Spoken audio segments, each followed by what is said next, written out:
जिंदाबाद जिंदाबाद जिंदाबाद दलित संघर्ष समिति ಹೋರಾಟಕ್ಕೆ दलित संघर्ष समिति ಹೋರಾಟಕ್ಕೆ दलित संघर्ष समिति ಹೋರಾಟಕ್ಕೆ 21ನೇ ತಾರೀಕು ಬಜೆಟ್ ಮೀಟಿಂಗ್ ಸ್ಟಾರ್ಟ್ ಆಗ್ತದ ನಡೀತದ. ನಾವು ಈಗಾಗಲೇ ಮುಖ್ಯಮಂತ್ರಿಗೆ ಭೇಟಿಯಾಗಿ ನೀವೇನು ಇಂಥದ್ದೆಲ್ಲ ವಾಪಸ್ ತಗೋಬೇಕು ಮತ್ತು ಸಪ್ರೇಟ್ ಮೀಟಿಂಗ್ ಬಜೆಟ್ ಮೀಟಿಂಗ್ ಸಲುವಾಗಿ ದಲಿತರಿಗಾಗಿ ನೀವು 7 ದಿನ ಅಧಿವೇಶನ ಕರಿಬೇಕು ಅಂತಕ್ಕಂಥದ್ದು ಕೂಡ ನಾವು ಡಿಮ್ಯಾಂಡ್ ಇಟ್ಟಿದ್ದೀವಿ.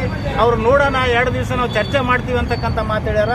ಆ ಕಾರಣಕ್ಕಾಗಿ ನೀವೇನು ಹಿಂದೆ ಮಾಡಿದಿರಿ ಅದೆಲ್ಲ ಕೂಡಿಸಿ ಲೆಕ್ಕ ಹಾಕಿ ಈ ವರ್ಷದಲ್ಲಿ ನೀವು ಬಜೆಟ್ನಲ್ಲಿ ಹೆಚ್ಚಿನ ಪ್ರಮಾಣದಲ್ಲಿ ನೀವು ಅವಕಾಶಗಳನ್ನು ಇಡಬೇಕು ಅಂತಕ್ಕಂಥದ್ದು ನಮ್ಮ ಆಗ್ರಹ ಅದ.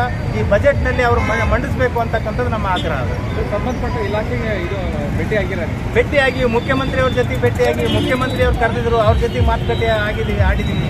ಅವ್ರು ಈ ಬಜೆಟ್ನಲ್ಲಿ ಅವ್ರಿಗೆ ಇಡಬೇಕಂತಕ್ಕಂಥದ್ದು ನಾವು ಒತ್ತಾಯ ಮಾಡೀವಿ.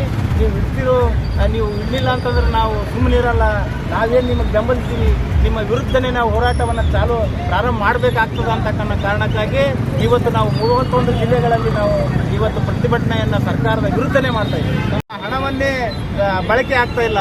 ಇಲ್ಲಿಯವರೆಗೂ ನೀವು SC ST ಜನಾಂಗಕ್ಕೆ ನೀವೇನು ವಾಹನಗಳು ಕೊಡ್ತೀವಿ ಅಂತ ಹೇಳಿದ್ರಿ, 3 ವರ್ಷದಿಂದ ಯಾರಿಗೂ ವಾಹನಗಳನ್ನು ಕೊಟ್ಟಿಲ್ಲ.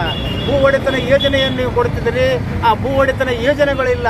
ಈ ವೈಯಕ್ತಿಕ ಸಾಲ ಏನು ಕೊಡ್ತಿದ್ರಿ, ಆ ವೈಯಕ್ತಿಕ ಸಾಲವನ್ನು ಕೊಡಲಿಕ್ಕಾಗಿಲ್ಲ. 3 ವರ್ಷಗಳಿಂದ SC ST ಅನೇಕ ನಿಗಮಗಳಲ್ಲಿ ಸರ್ಕಾರದ ಯೋಜನೆಗಳು ಒಂದು ಕೂಡ ಇಂಪ್ಲಿಮೆಂಟ್ ಮಾಡಲಿಕ್ಕಾಗಿಲ್ಲ. ಯಾಕಂತಂದ್ರೆ ನೀವು ಕೊಡ್ತಕ್ಕಂಥ ಹಣವನ್ನು, ನೀವು ಇಟ್ಟಿರ್ತಕ್ಕಂಥ ಮೀಸಲಾತಿ ಹಣವನ್ನು ನೀವು ಅನ್ಯ ಉದ್ದೇಶಕ್ಕೆ ಬಳಸಿಕೊಂಡು ಈ ಇಡೀ ದಲಿತರನ್ನು ವಂಚನೆ ಮಾಡ್ತಾ ಇದ್ದೀರಿ. ಇದು ಖಂಡನೀಯ. ನೀವು ಸಾಮಾಜಿಕ ನ್ಯಾಯ ಕೊಡ್ತೀರಿ ಅನ್ನೋ ಕಾರಣಕ್ಕಾಗಿ, ನೀವು ದಲಿತರನ್ನು ಉದ್ಧಾರ ಮಾಡ್ತೀರಿ ಅನ್ನೋ ಕಾರಣಕ್ಕಾಗಿ, ನಮ್ಮ ಹಕ್ಕನ್ನು ನಮಗೆ ಕೊಡ್ತೀರಿ ಅನ್ನೋ ಕಾರಣಕ್ಕಾಗಿ ನಾವು 2 ವರ್ಷದಿಂದ ಕಾಂಗ್ರೆಸ್ ಸರ್ಕಾರಕ್ಕೆ, ಸಿದ್ದರಾಮಯ್ಯನ ನೇತೃತ್ವ ಸರ್ಕಾರಕ್ಕೆ ನಾವು ಬೆಂಬಲಿಸಿರ್ತಕ್ಕಂಥದ್ದು. ಅದು ನೀವು ದ್ರೋಹ ಮಾಡ್ತಾ ಇದ್ದೀರಿ. ನೀವು ದ್ರೋಹ ಮಾಡೋದು ಸರಿಯಲ್ಲ.